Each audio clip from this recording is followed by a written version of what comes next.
Avrebbe fruttato circa 135 milioni di euro il carico di droga sequestrato dalla Guardia di Finanza nei pressi del porto di Gioia Tauro. Nel corso dell'operazione, che ha permesso di scoprire 464 panetti di cocaina purissima, pari a 560 kg, è stato arrestato Vincenzo Trimarchi, 42enne, dipendente del porto, sorpreso mentre scaricava la cocaina da un container. Le indagini proseguono per individuare la cosca di 'ndrangheta che ha organizzato il trasporto.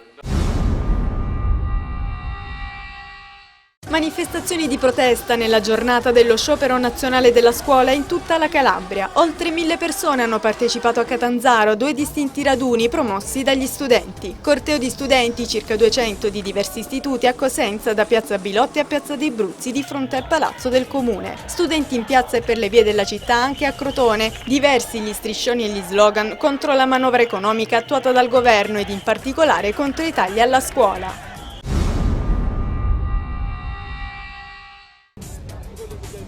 Sono circa 700 gli operai forestali che si sono ritrovati oggi a manifestare davanti alla sede dell'assessorato regionale all'agricoltura in via Molea a Catanzaro. Gli operatori del settore denunciano le difficoltà legate ai ritardi nel pagamento degli stipendi e per le prospettive occupazionali. Non sono stati segnalati particolari disagi. In mattinata era previsto un incontro tra una delegazione di lavoratori, sindacati e l'assessore Michele Trematerra.